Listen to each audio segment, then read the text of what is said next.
My name is Edmanda Koski. She is Terrell, one of my cousins, and we are very happy to be one of Marianist Mission. Thank you. I am Jaden. Mimi ni mwana wa Mbungoni.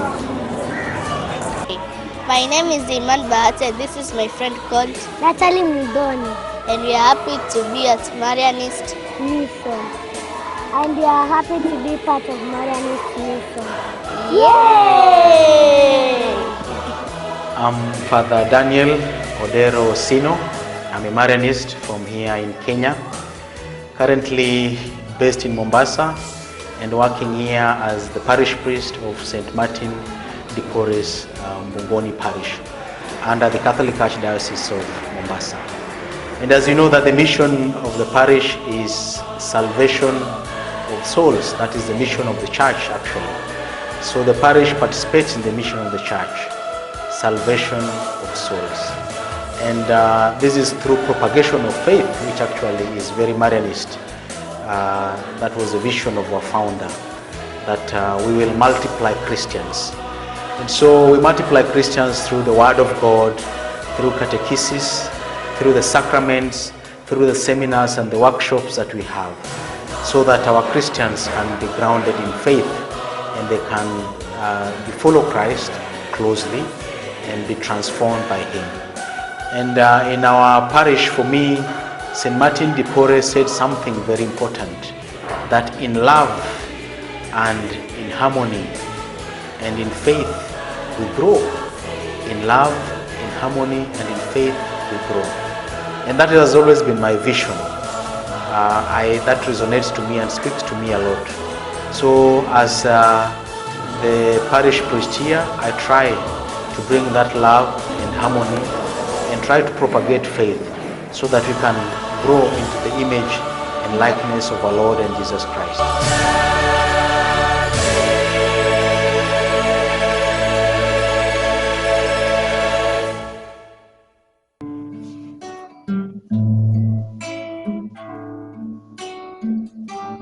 In the heart of Mombasa, where the rhythm of life echoes with faith and community, stands St. Martin de Porres Parish, a place where history and hope intertwine, where generations have found solace and strength.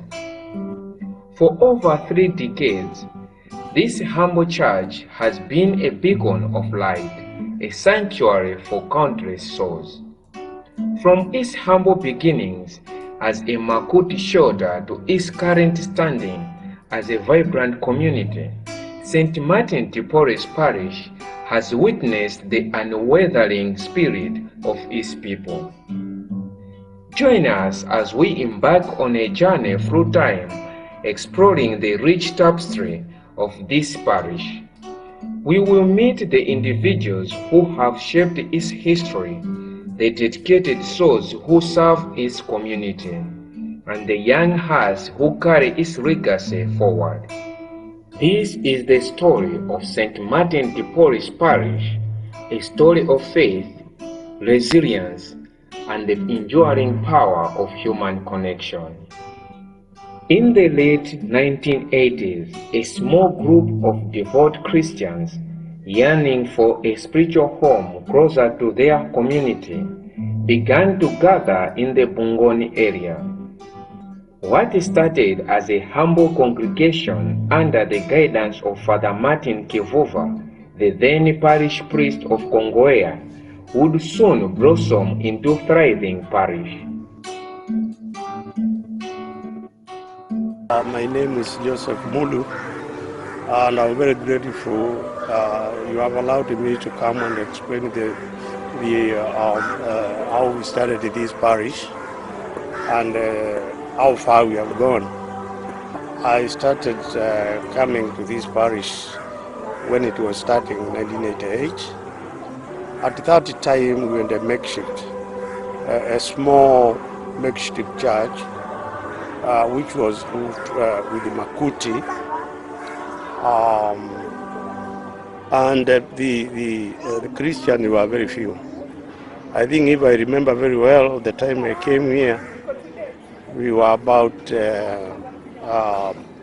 6 all 7 families.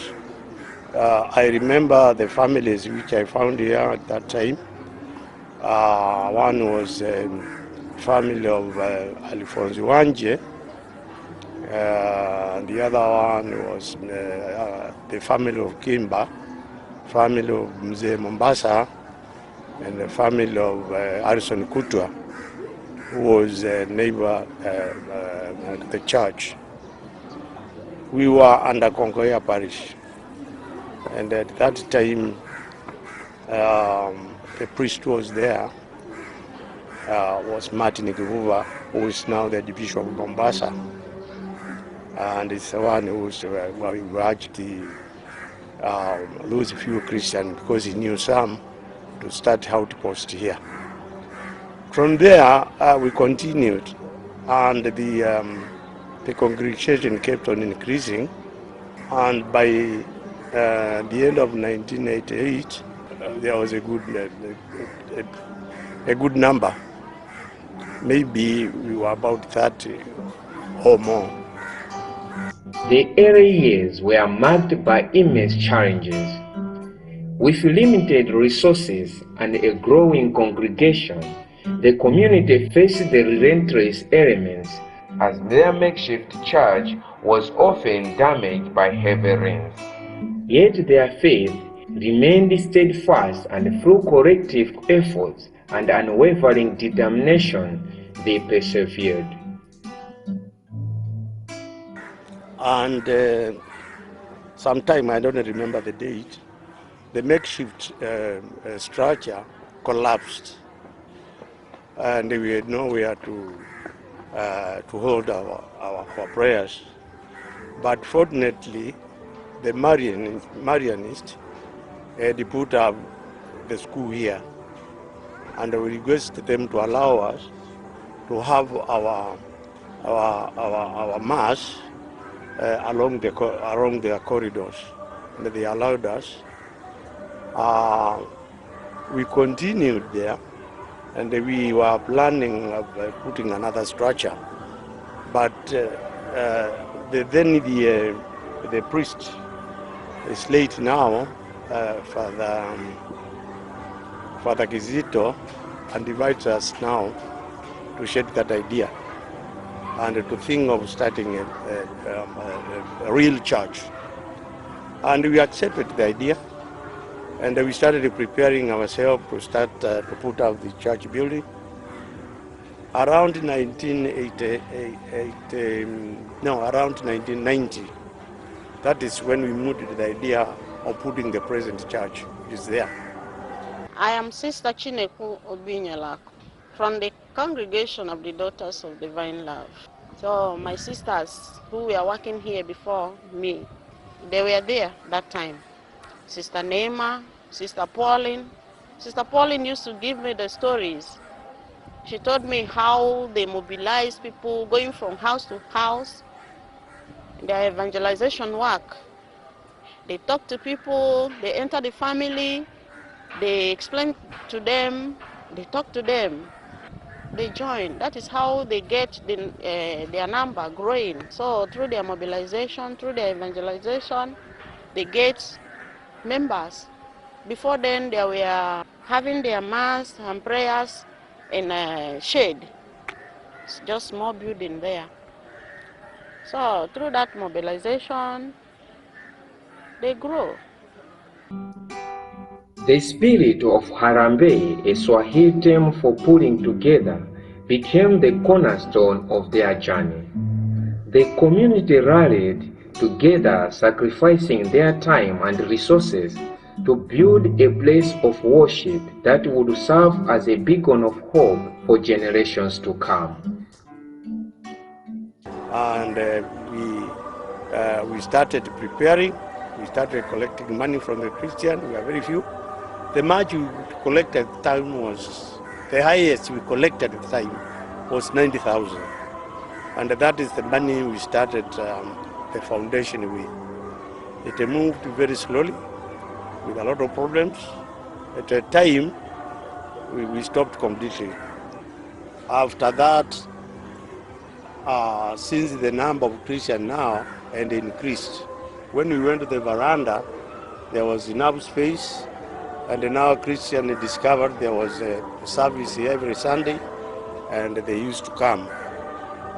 So we sat down with the father, and we expanded the scope of looking for the money.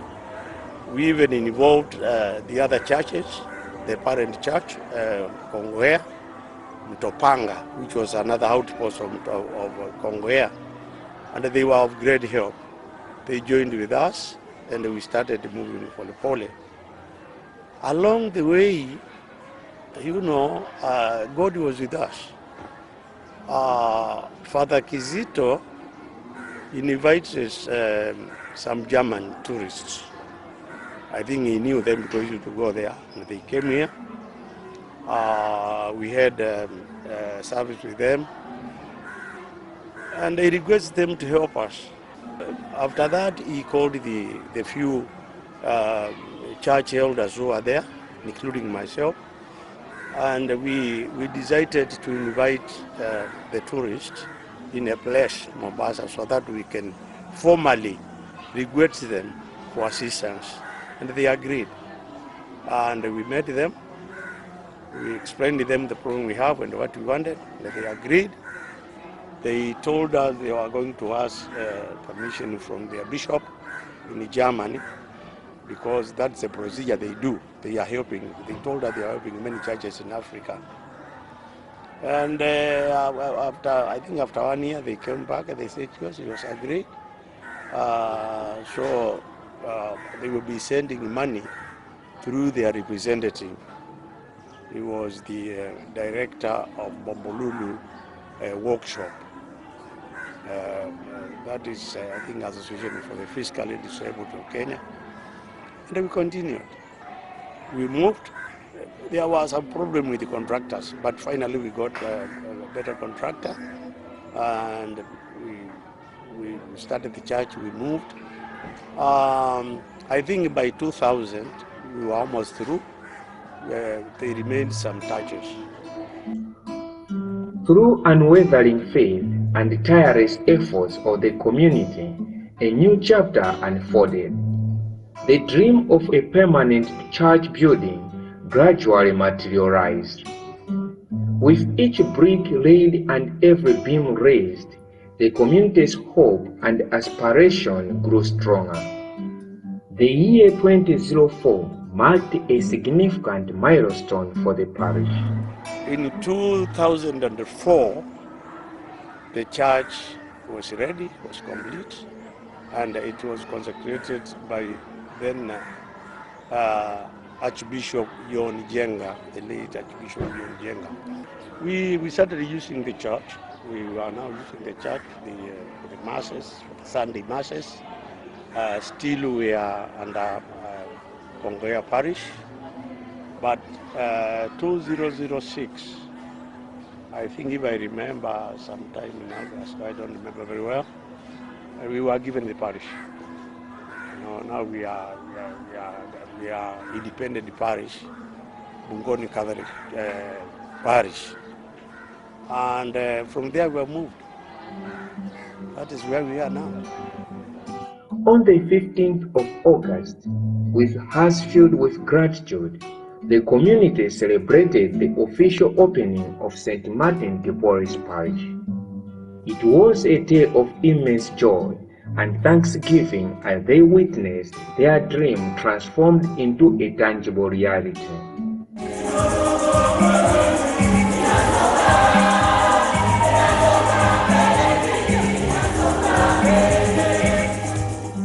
With the establishment of the parish, a new era of growth and service commenced. Under the guidance of dedicated priests, including Father Sil Owambo, Father John Bondo Kizito, and Marianist priests, among them Father Abdon, Father Michael Otieno, and Father Stephen Wanyoike Mburu, who served the parish for 8 years, the community flourished, expanding its reach and impact on the surrounding neighborhood. Central to the growth and development of St. Martin de Porres Parish is the enduring presence of the Society of Mary, more commonly known as the Marianists. Their commitment to education, faith, and community has left an indelible mark on the parish. We are very grateful to the Marianists, very, very grateful.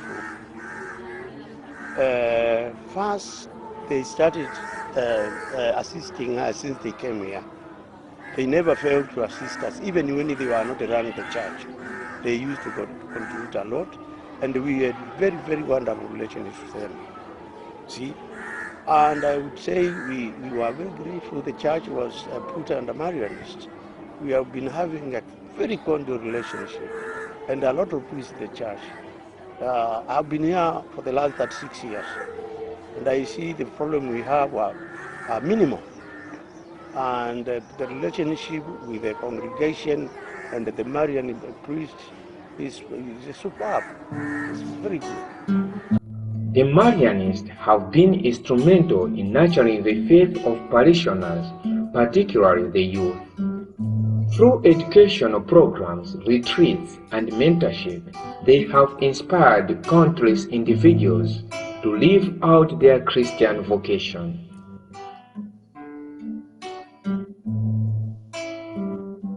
My name is Josephine Jerry. I'm a Marianist in Mombasa, Odero community. And in the Marianist community, I'm the deputy, rather the head of the religious office. And my main role is to help in the formation.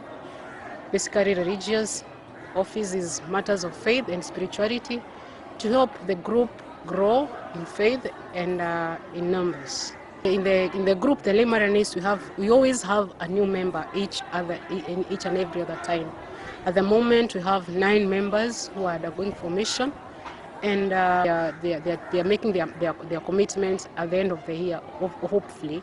And so far, we've been involved directly as formators, I being one of the formators, and we're also involving the SMs, the brothers, and our parish priest, Father Daniel, is also very vital in the formation of this group.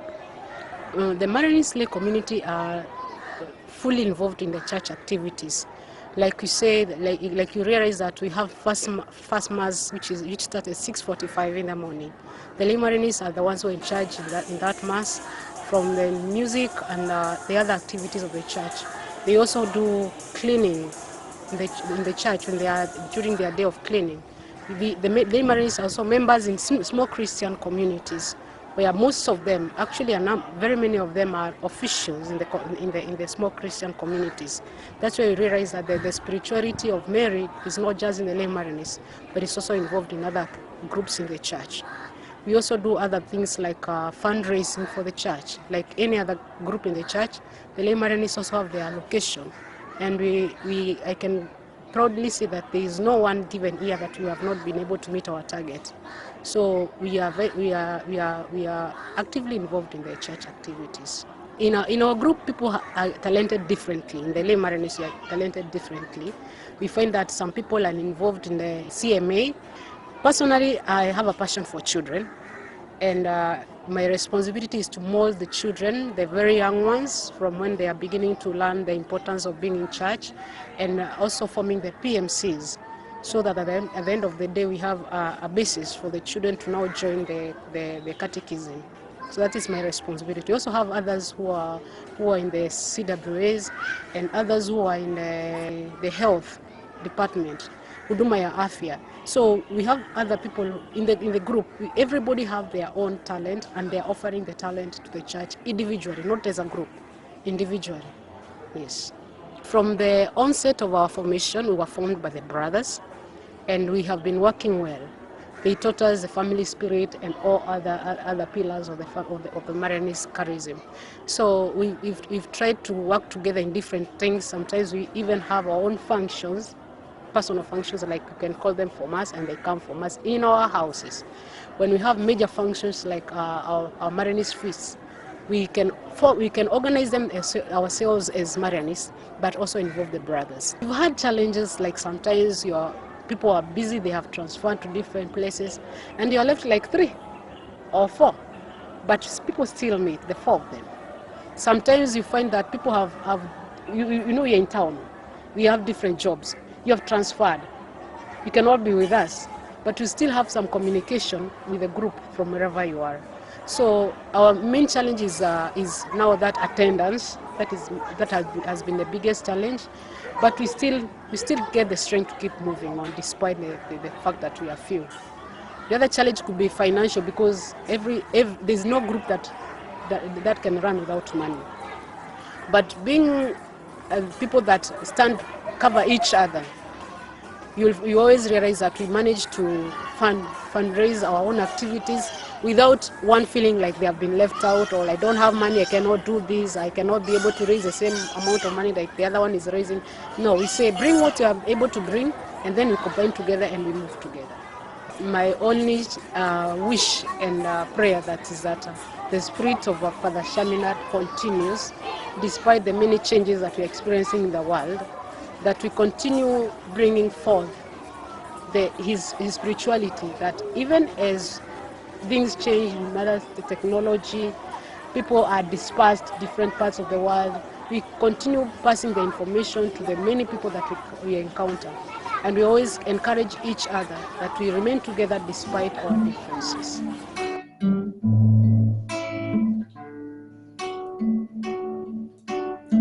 In addition to the Marianists, the presence of dedicated religious sisters has significantly enriched the life of the parish. Their compassionate care and unwavering commitment to service have touched the hearts of many. Myself as a sister working in this parish, my office takes care of almost every aspect. I do the work of the receptionist. Whoever comes to the parish comes to my office. If he has come to maybe to do inquiries, to see the priest, get some information about the parish or spiritual life of the person, or whatever the person wants, I help the person out. If the person has come to pay, maybe Harambee money, monthly, Zaka, or any contribution, this office takes care of it. Then I issue the person the receipts and then direct the money where it should go, where it belongs. If there are activities, maybe during the seasons, in the church we have seasons, we have Christmas, we have Easter, we have other seasons, solemnities, other activities, the feast days, the Jumia's activities. We plan together, we do the necessary things that will make it go well. And I must say that the Christians here, they are supportive.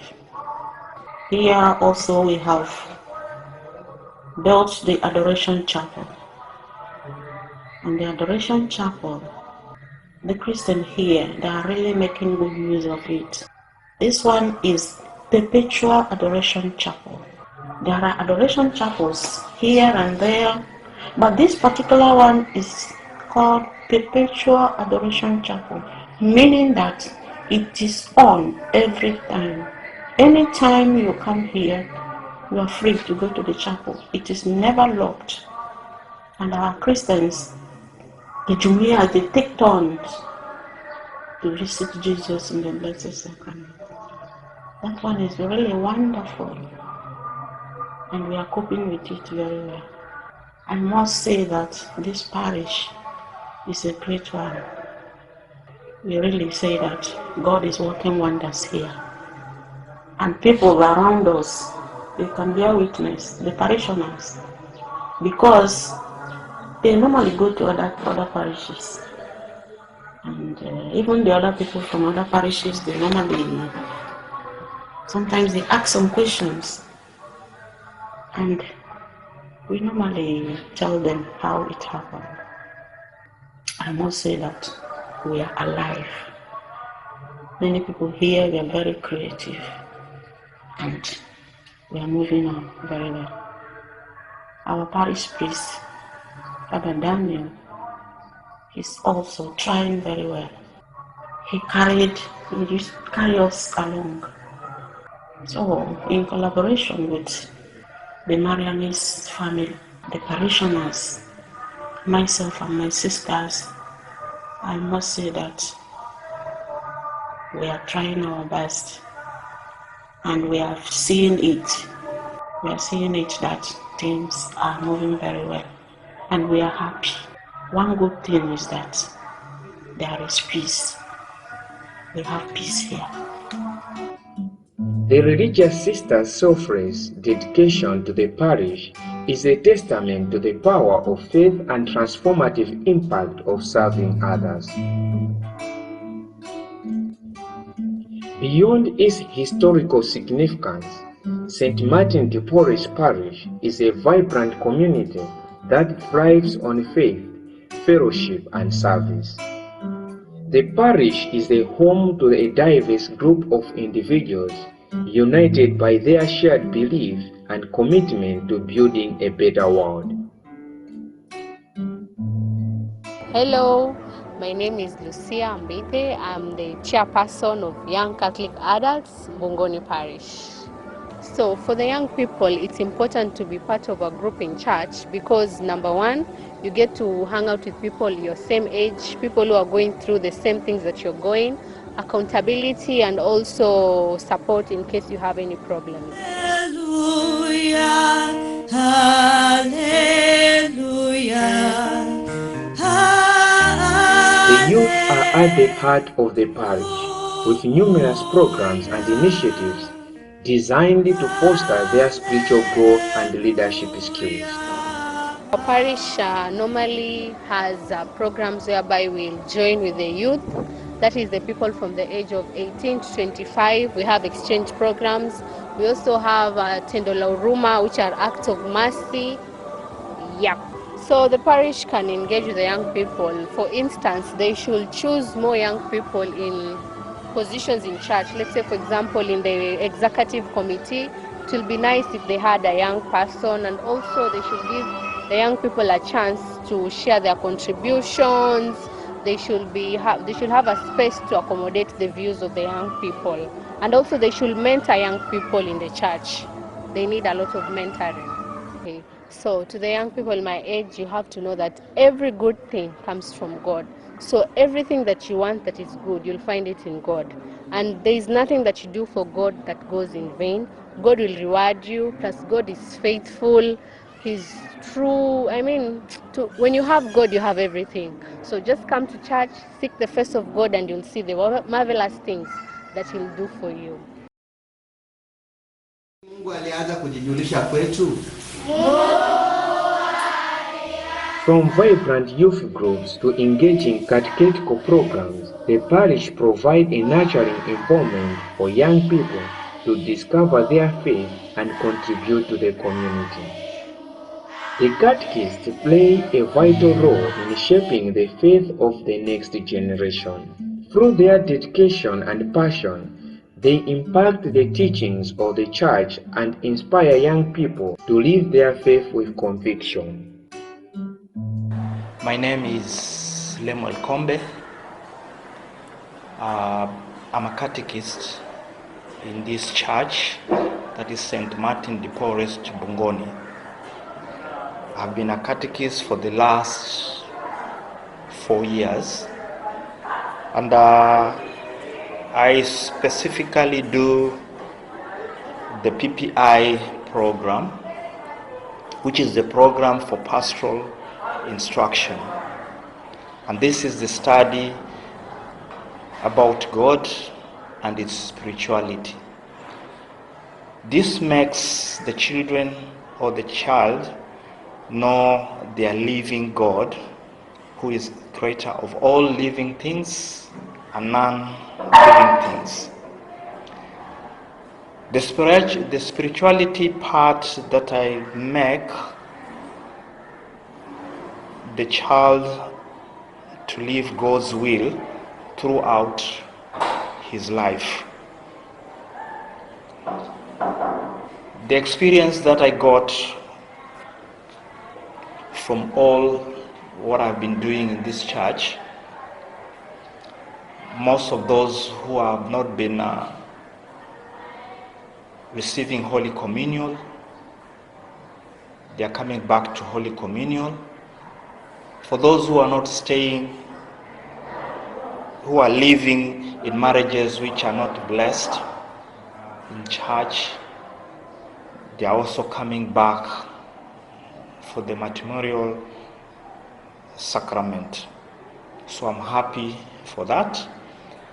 And I feel great that people are now coming back to God and coming back to the sacraments of the church, especially the sacrament of marriage, the sacrament of confession, and the sacrament of Eucharist. This, I'm giving the knowledge that I normally teach, but not only the Christian knowing the knowledge, but also using it in their daily life. And this will affect their internal life when God calls them. So not only using the knowledge, but also after using the knowledge that I teach about God, about spirituality, that knowledge I encourage most of the Christians to use it in their daily life, especially living in all whatever they are doing in their daily life, living it. So I thank God for all this, and I thank God for the church that I was given that opportunity to teach. Of course, challenges are there. The most challenging part that I normally get is, especially when preparing a lesson, or maybe preparing a talk, but at the end of the day, most of the Christians don't attend. The attendance is so low, so that is a challenge I normally get, because my expectation is I've prepared all this, what I've prepared to teach, but at the end of the day, out of what I was expecting these people to come, but I'm finding the percentage is only 10% or 20%. So that is one of the challenges that I normally get. The other challenge that I normally get is and most of those whom I normally teach don't come in time. And they just come, they only want to spend a few minutes, and you are not able to finish the whole lesson as you had prepared. So that is also another challenge that I normally get. But all in all, I thank God that most of them, after the talk, they start practicing what I have taught them. So I'm happy for that.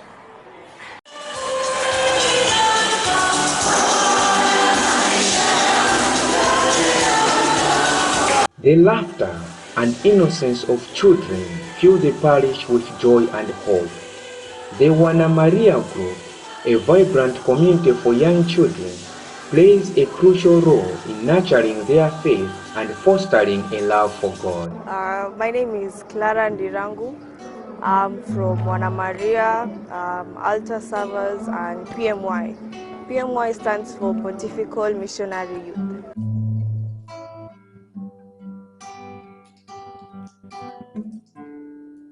What I enjoy most is how they have so much unity and love for one another, and the different types of activities we do as Wana Maria, such as acts of mercy, dances, visitation to different places. It's very fun.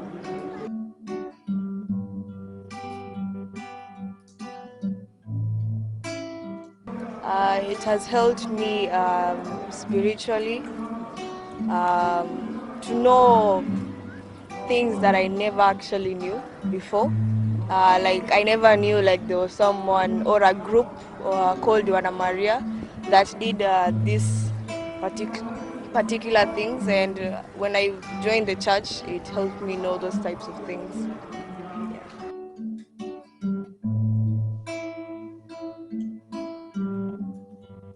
I feel amazing. It's really outstanding to just serve at the altar and be there just to know that you are there serving for your God.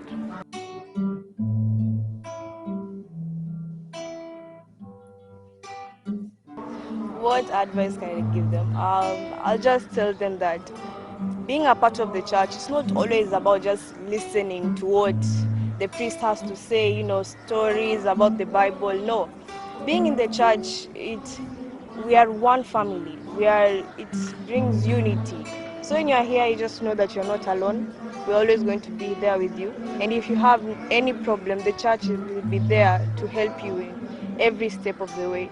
So being at the church, it's not just about stuff, listening to the priest preach and everything. There is more to that, and I would really want them to join the church.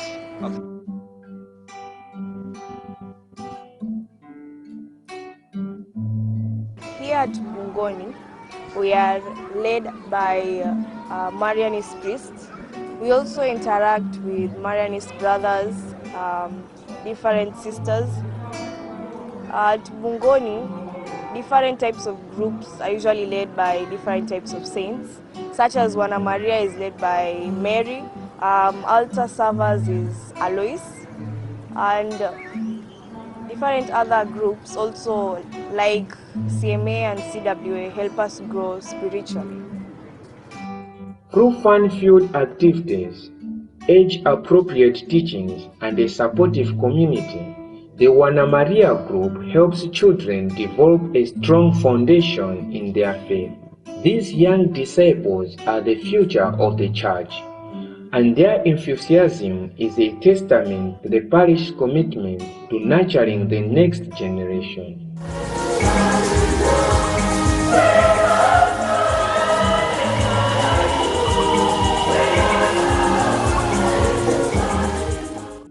The melodious voices of the choir fill the church with joy and inspiration. They uplift the spirits and create a sense of unity during worship services. My name is Kizito Ochieng. I'm the director, St. Gregory Choir, Mbungoni Catholic Church. I'm also the deputy director, St. Martin's Choir, Mbungoni Catholic Church. I am very, very proud to say that it is a very nice choir that has gone a lot of challenges and stabilities are on. I came to Mombasa in 2012. By then, I was very young.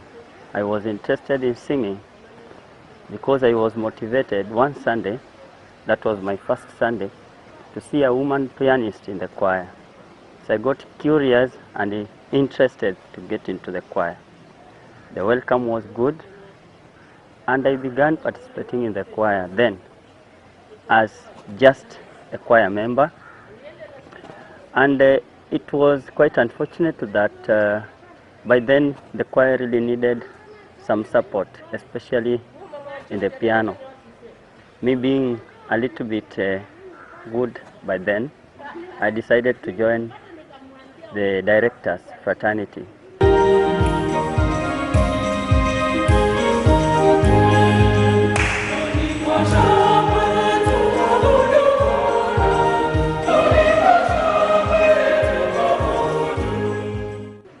My spiritual life, as far as choir is concerned, has been very satisfying. As a youth that I was when I joined the choir, I found it quite, a challenge, because most of the time, youths outside there get into very difficult life situations that they cannot manage to cope up with. I decided to join the choir since it guided me. I actually started singing way back when I was in class 5, participating in music festivals as well as school choir. So it had already been and has been my passion. The choir is a satisfying place. You get to sing, to praise God, to express your talent in singing and also in playing the instruments. So it satisfies me to be a choir member and also to grow in Christianity and in Catholic faith as a choir member. Of course, any success must come with its challenges, and challenges, when taken positively, make a group to be successful. The choir is quite challenging. Being a member of the choir is itself a challenge. Financial challenges are there, especially if you are not employed. It becomes very difficult to commit yourself to another community, because in the church there are many communities that people join and they add up to the growth of the church. Another challenge that has been always there for me is the recruitment of choir members. The teacher or the director might be very ready to do so at his convenience, but due to some dynamics in the choir, you find that, or even in the church itself, that commitment becomes very, very scanty. People come for practice today, tomorrow there is no person, or they come late, for example. Another challenge that I really find very, very crucial here is that most of the choir composition is of those who come to get something from the city, and therefore frequent migrations do affect. Today you get a choir member, a good university student who has come to sing, but after graduation, 2 or 3 months, he or she is not around. She goes, so it becomes a setback to the choir by itself. What encourages me to continue being in choir? One, as a teacher by profession, I learn through others, and others also learn through me. And therefore, I don't consider myself as an island. I have to motivate them so that I can, get the best that they need to be, or to the level that they need to be. And when they get to that level, I become fully motivated. Cooperation amongst choir members has also been very motivating to me. Some do understand with all these challenges of life, but all the same, we have to appreciate the level at which we are. I believe that bit by bit, the Christians as well as young choir members will understand the need to join the choir, because it is not easy if you are not very well motivated as a choir member. You have to thrive on, to pray, and to keep Christ within the choir so that you can manage to be what you are today. The choir's dedication adds a special dimension to the parish spiritual experience. Women have played a pivotal role in the life of St. Martin de Porres Parish from its inception.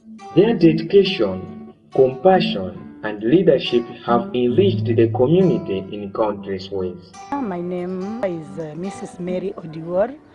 I am a member of St. Martin's Mbungoni Parish, and I'm delighted that I'm talking about my parish, because it's a place that I delight to be in.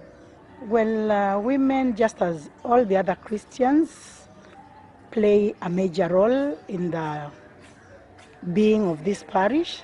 Spiritually, we join with our priests to make sure that the church grows, especially the women who are already in formal church groups. They play the role of initiating other women, preaching the gospel around to other women around our community to ensure that the church grows. And surely they have played a major role, because the population of our membership of our parish has really grown out of their outreach in meeting with the community. And in the parish, women belong to different groups which participate in various groups, in various formations.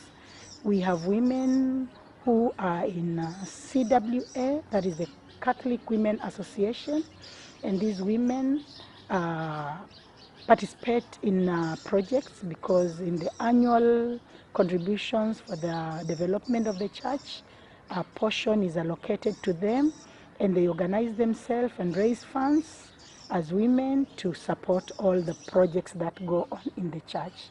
Apart from supporting the projects, the women leadership also find out maybe areas of need, and we participate in acts of mercy, acts of charity in different levels, both in our church and even outside the church.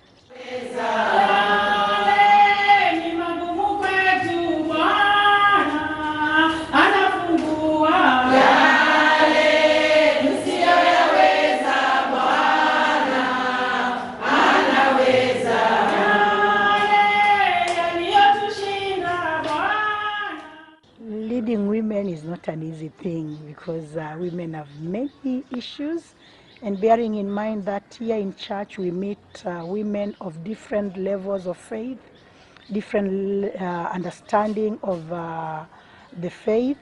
We also come from different communities and different environments, even different levels of exposure. And therefore unifying all these different levels of mindsets as a woman leader is not easy. And culturally or just in the community, you know that women have issues of division, maybe in class or maybe in the prayer groups. Sometimes some groupings emerge, and this prayer group feels superior to another prayer group, and another prayer group feels inferior, and therefore there was those warring community factions sometimes in the church. But as a leadership of women, they come together and try to blend all these groups so that all women can come together as one unity for the progress and development of the parish. This church is under the Marianist community. We've been served by Marianist priests since the diocese, the parish was handed over to the Marianist community. And I can say that we've progressed well. The Marianist community has created an environment of love and an environment of growth in spirituality. And therefore, I can say as a parish, when we compare ourselves with other parishes who are run by diocesan priests, we say the Marianist community has done us good because the church is not directly committed to or tasked to the upkeep of the priests. The Marianist community kind of supports their priests a lot. Unlike when we compare ourselves with our neighboring priests, where the priests are totally in the hands of the Christians. So us as Mbungoni Parish under the Marianists, sometimes our burden is lighter. We concentrate more on the development of the church rather than having maybe to look at what the priest is eating, what the priest is, the upkeep. So the Marianist community has really helped us in that. And therefore, that has made the parishioners and the church leadership to direct most of its effort into development projects of the parish as it is. Not like the parish doesn't bother about the welfare of the priest, but it is not a real burden because we talk to other parishes and we know how it is demanding to make sure that the priests are well kept. But here it is a bit lighter. So I can say the Marianist community has really helped us. In the projects we are doing, the Marianist community has also come in a great way to support us financially and spiritually. When we did the family building, the Marianists contributed a lot of money in support of that. and we use a lot of their facilities. We use their classrooms for our church meetings. We go to their compound for our church events and at no cost. Whereas if we could be hiring those rooms for our church meetings or their ground for any event, it would be costing the church a lot of money. So having the Marianists community around has made the burden lighter for the parishioners in this church. I want to glorify God for the far He has brought us. We are just about to celebrate the 20th anniversary of this church, and for sure, God has been our Ebenezer. He has walked us through times maybe when the church had tribulations and some uproars, and He always comes in time to calm any situation. We have not perfected ourselves, but we are praying for the grace to continue serving this God, and even for more Christians to come, because now the church is growing, and in fact it is my prayer that in the near future we are able to open an outstation for this church so that we can show growth and we can continue serving God even in the areas away from our church. From serving as catechists and choir members leading various ministries, women have made significant contributions to the parish growth and development. Their commitment to serving others is an inspiration to the entire community.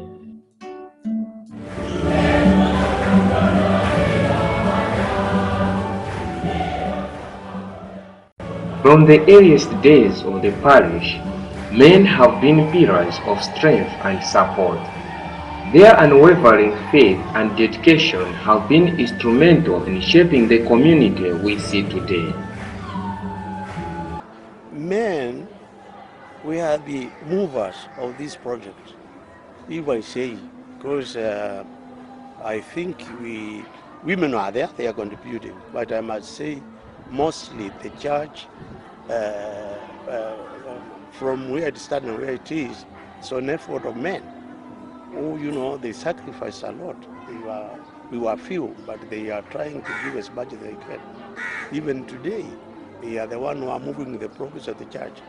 The development here is initiated by men, although the women now we have incorporated them, they are many.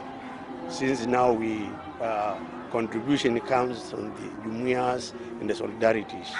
But at that time, we had only 2 jumuias. The rest we are men who used to go and the solicit contribution from everywhere, including myself. I could go to non-Catholics to ask for money. So I would say it's the effort of men which have seen this church to reach where it is. The men of St. Martin de Porres Parish have embraced their roles as providers, protectors, and spiritual leaders. They have answered the call to serve, whether it's through volunteering their time, sharing their talents, or simply being present for others. Their contributions have enriched the lives of countless individuals and strengthened the bonds of our parish family. St. Martin de Porres Parish is deeply rooted in its community, extending a helping hand to those in need. The parish has a rich history of serving the marginalized and vulnerable, embodying the spirit of compassion and solidarity. Jina langu ni Alfao Ndinya. Ndio tunapata kanisani sawa. Kila Jumanne tunakuja kuchukua msaada chakula.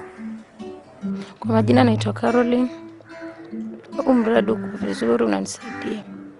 Uko sawa, mradi wa chakula unanisaidia na watoto wangu. Nashukuru sana.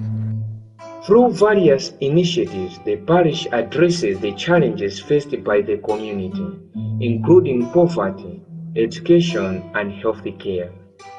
The parish's commitment to social justice is evident in its efforts to create a more equitable and inclusive society. My name is Salome Maingi, CJPD, chairperson in Mbungoni, St. Martin Catholic Church.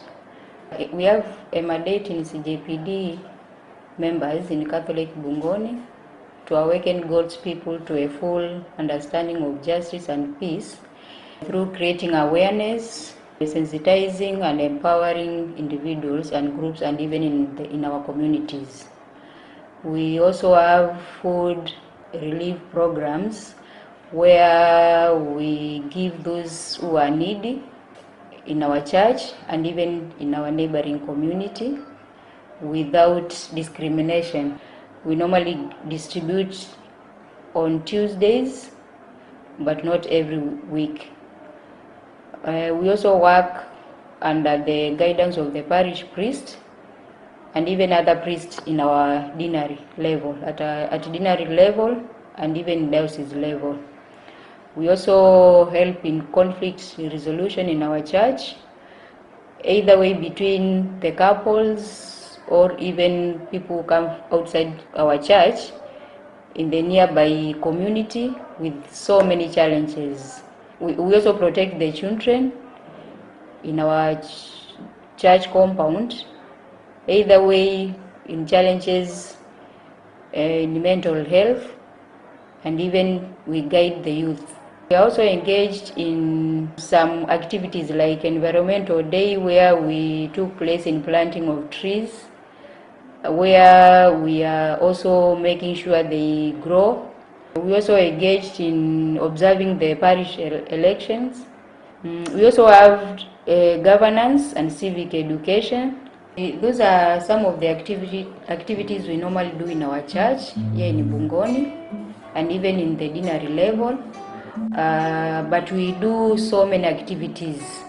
The parish outreach programs have not only alleviated suffering but have also fostered a sense of community and belonging. By working together, the parish and the community have created a supportive network that empowers individuals and strengthens the bonds of solidarity. Not all communication is with words. Here at the parish, a vibrant community thrives through a different language. Let's discover the stories of some parishioners who are deaf.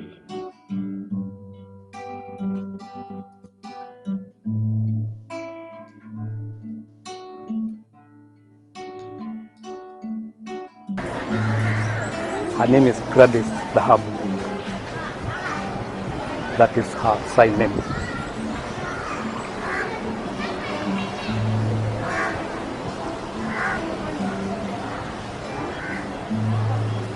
She joined in 2022.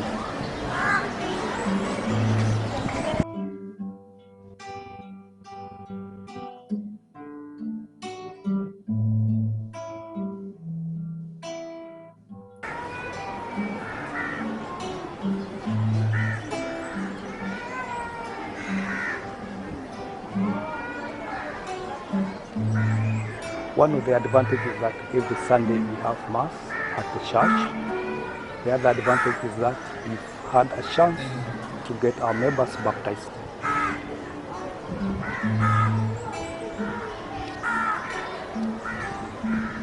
The other advantage is that some of our members have joined CMA, while others have joined CWA.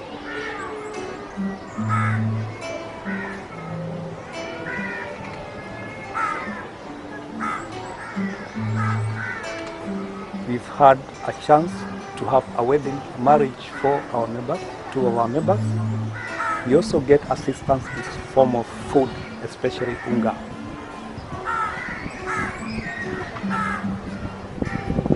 We normally have confessions in the church.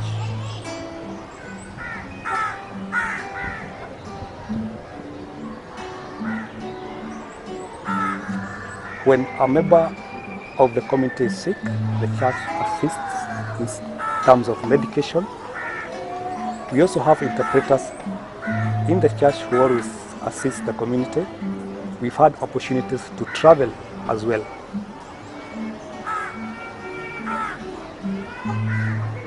The priests are always available for us. Interpreters are always available for us.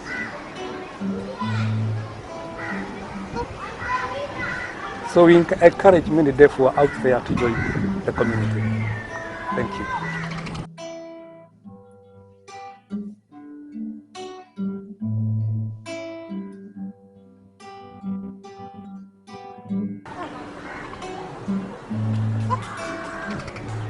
The interpreters are few.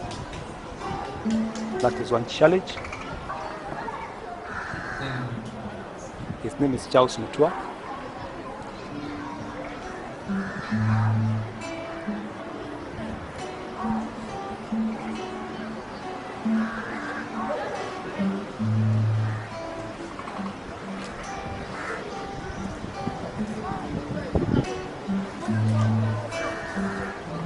For example, he's sick, he's having a headache, he goes to the shop to look for medication. It's difficult because the shopkeeper does not understand him. So he keeps on moving from one shop to another, looking for the medication. At times he gives up and just goes home.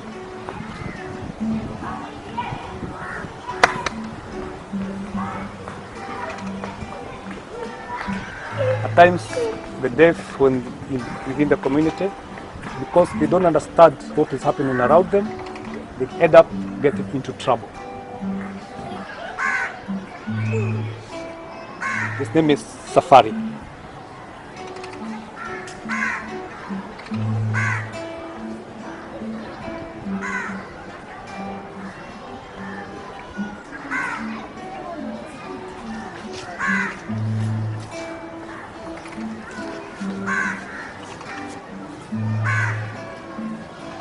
His challenge is that he always tries to encourage other deaf to join the church, but they refuse and end up with bad behaviors like chewing me around. Hello.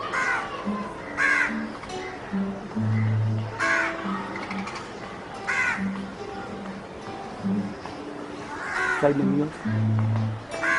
Her name is Feristas.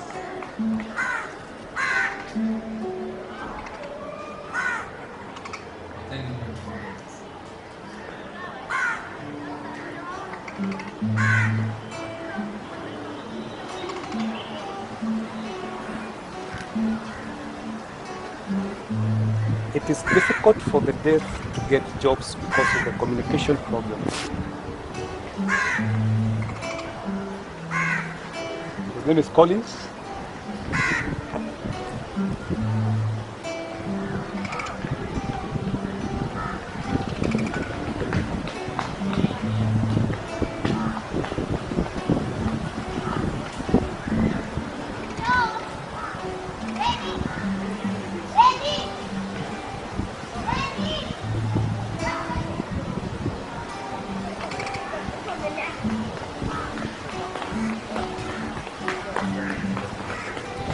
The challenge he faces is, for example, when there's a new religious who comes to the community and he does not understand the sign language, it becomes a problem for them because it is difficult then for the new religious to communicate with them.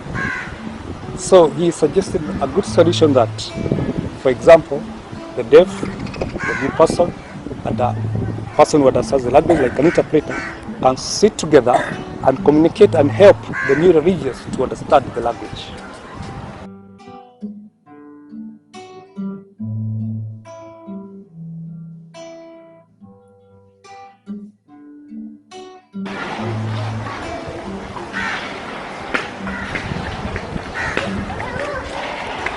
He says, one, the church should assist in teaching sign language to different and many people so that we can improve communication with the deaf.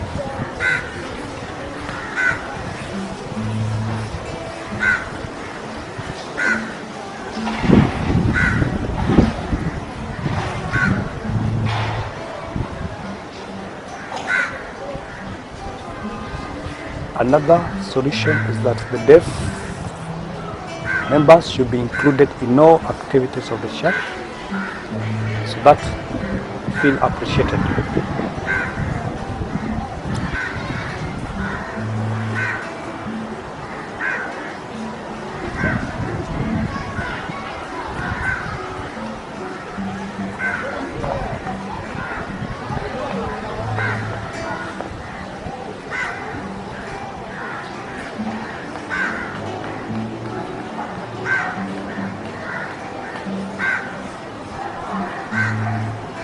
Another area of focus by the church, when the church has projects like buildings, they should consider the plight of the disabled. Example, those who use wheelchair, such that they should construct platforms for them to climb into the buildings.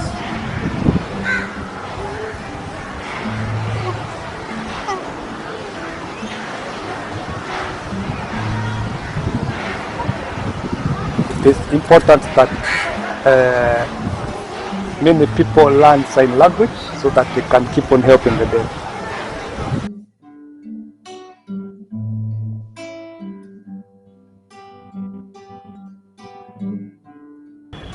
On behalf of St. Joseph in Bakita, we thank God for the opportunity to belong to this community, to this church. We would like to thank our parish priests, the executive, the PPC, and all the Christians for helping us always. We encourage you to continue helping us, and we encourage you to learn sign language so that we can make communication with the deaf community easy. May God bless you. At the helm of St. Martin de Porres Parish is the parish priest, whose guidance and leadership has been instrumental in shaping the parish identity and direction. As a Marianist, we have values that we communicate and transmit to the parish. As Marianists, we call ourselves disciples of equals. So there's no like, oh, the parish priest is there, then the Christians are there. No, we have respect for every human person because all of us have dignity, and all of us, even though we have different vocations, we are diverse in vocation, and the church is rich in vocation. But all of us are children of God. And so we have to bring that humility to service as we walk with our Christians and accompany them as true brothers and as true sisters. And I've seen a lot of life and a lot of growth and a lot of very good fruits that has resulted through that accompaniment as we walk as brothers and sisters. And so that family spirit for me is very important in the life of the parish, especially here in Mbungoni. The other thing is, of course, there are always challenges, as you know, everywhere. Our mission, of course, is salvation of soul, and it is about faith, propagation of faith. But of course, the challenge is always that we have to be grounded in faith as Christians in this part of the world. The missionaries came, they preached the gospel, they gave us, they initiated us in the faith, but now we have to own the faith.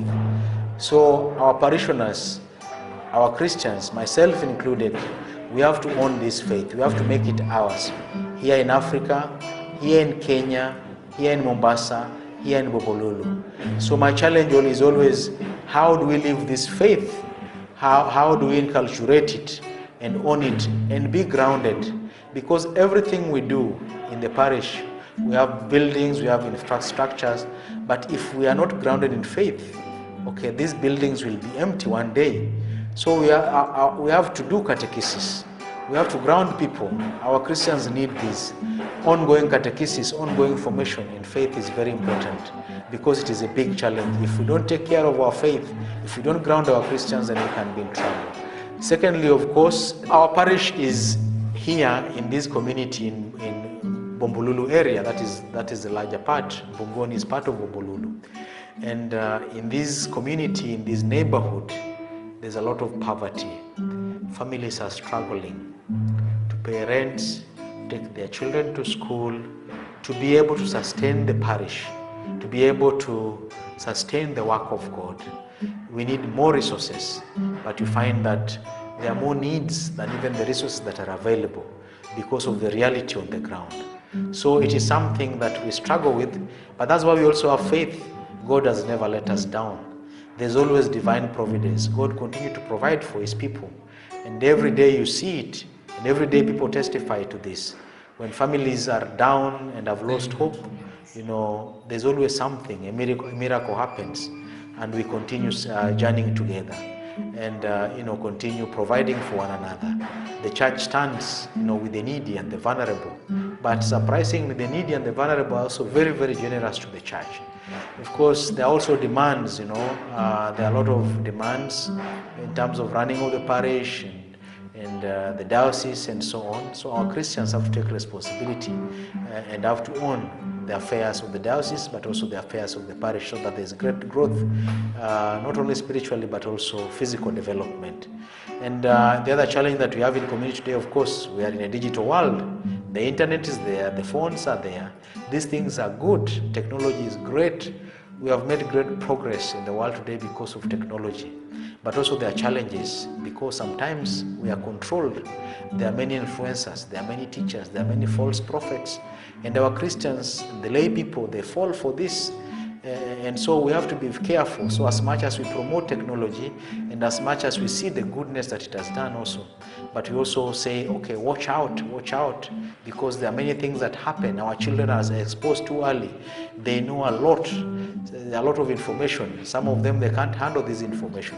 So as a parish, we try to keep up with this and to try to help and to journey with our parishioners, both old and small, how to use technology well in a way that can profit them and their families, but also in a way that can profit and be helpful to their faith. And of course, there's also a moral decay in society. This affects our Christians every day. Today, the truth is subjective for many people. You have your truth, I have my truth. There's nothing like the truth. That's what the media says. And people are influenced by this, they buy into this. It is something that is very appealing. But you see, if there's no truth, then what we are saying is that there's no God, because God is true. Our morality is always measured, by our faith in God. And if we throw that away, then we see the moral decay in society. The consequences are there for everyone to see. A society that doesn't put God at the center, then they put other things at the center. And slowly, we erode as a society, and we are washed away because we go by the wind, by the popular opinion, and so on. And so this one is a real challenge today. The popular opinion, what is trending is more important than what is true. So this is a big challenge. For also the challenges in the family, the brokenness in the family. We have separations in the families. We have marriages that are not, healthy. We have relationships that are not healthy. We have children that are troubling, their parents and so on. And so there's a lot of woundedness in the families today. So this one is a big challenge for us, and we have to keep walking and journeying with families, with young people, with children, with those who are in marriage encounter and so on. There are single parents, those who are raising their kids alone. It is a big challenge. Sometimes it's the mother alone, sometimes it's the father alone. But you see, children, they need a father figure, they need a mother figure. We have orphans, we have those who are very vulnerable, we have those who have been abused and are wounded among us. So we have to be attentive to all these needs. And also, the parish will always be the light. As soon as the church begins anywhere, people are attracted to that place. Because first of all, we bring faith, which is light. And then the church always comes with what? With other institutions. We have our technical institute here, Marianist Technical Institute, which is a beacon of hope for the young people who come to train in skills there. And, so that they can be independent, so that they can be able to sustain themselves. So that one is a great hope for this community. We have our clinic here, a hospital here in our parish, which reaches out to the vulnerable, especially the mothers, who are expectant mothers, and also just to keep the community healthy. So the health services that are found here are great, and it is one of the best facilities around in this place. So as we say that the church is always like a hospital, but here we have a real hospital. The church is a hospital where people who are broken come, people who are burdened, they come, so that Christ can make them well. So the health services here is the real hope for the community. But also, we also see that there's a lot of, we try to build harmony in our communities, because you see Mombasa, interfaith is very important, because we have Muslims, we have Christians, we have Hindus, we have traditionalists around. So we must always be in dialogue. Our faith must always be in dialogue. so that there's an understanding, so that there's harmony. So we always stand for this, faith and harmony in society, where we work with other church leaders, we work with other faith leaders to bring communities together so that we can grow. Without peace and harmony, we cannot grow. And thank you very much, and God bless you. The parish priest and the parish council work together to ensure the smooth running of the parish and to address the spiritual and temporal needs of the community. Their collaborative efforts have fostered a sense of unity and shared responsibility among parishioners. My name is Onesimus Mutunga. I am currently the parish moderator, St. Martin's de Porres, Mbungoni Parish. I have been serving in this position for the last 1.5 years after we were commissioned in February last year. And I would want to first express my gratitude to the Almighty God for having given me this privileged opportunity to serve Him in this capacity. It's been an exciting journey, guided by the vision of transforming the parish into a self-sustaining organization in line with the global trend of organizations focusing on sustainable development by embracing the concept of sustainability. In pursuit of this vision, we have key activities and projects that would eventually see this parish sustain itself. These key projects entail continuing with the flagship project of our parish center, family center, where we are looking at putting up one extra floor to house a number of offices for the key groups in the parish. And this office or prayer houses can also be used as meeting rooms by outside groups, which can also bring income. That will help a lot in strengthening, or it will reinforce the current opportunity of our conference facility, which we're also looking to modernize so that we can attract more and more conferences from a lot of groups out there. We have also looked at embracing a solar system, and for our youth, we have already initiated a car wash project. Now, while developing this or focusing on sustainable development, we take cognizance of the challenges that we face. First and foremost is sometimes the lack of teamwork from some of the jumuiyas. There would also be the problem of lack of commitment, and that arises from poor attendance in the jumuiyas. I would also acknowledge that the positioning of our parish poses a challenge, where we are in a low catchment area with most of our parishioners being low income earners. So you wouldn't depend a lot on them to support in a significant way in the development of the church. But that's not to say that we don't appreciate their contribution. We do, and it is important because they sacrifice the much they can. We are also faced by a number of threats from the external environment. There is this mushrooming Pentecostal churches with their prosperity gospel, those who are not strong on faith would easily waver and become inactive and eventually leave the church. There's also another key threat, and that is really about a larger part of our population being youthful members who are at the start of their careers, and eventually when they settle down, somebody relocates. So it's like we are on transit, and that affects the stability of the parish. And even the problem of unemployment, a big challenge in this country. But in the face of these challenges, there is light at the end of the tunnel.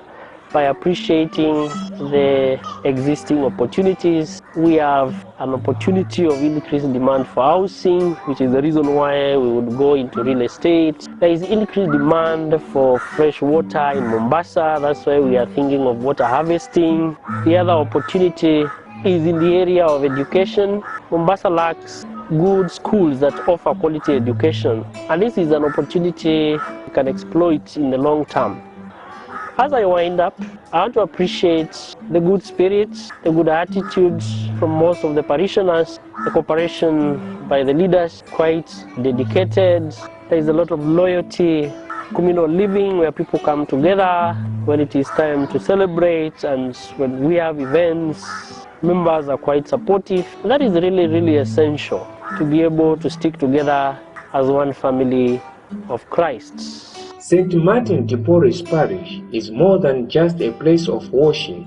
It is a living testament to the enduring power of faith and community. From its humble beginnings to its vibrant present, the parish has grown and evolved, always remaining true to its mission of serving God and humanity. As we conclude our journey through the history and life of St. Martin de Porres Parish, we are reminded of the countless individuals who have contributed to its rich tapestry. Their unwavering faith, selfless service, and unwavering commitment have created a legacy that will continue to inspire generations to come. St. Martin de Porres Parish stands as a beacon of hope, a place where hearts find solace and spirits are renewed.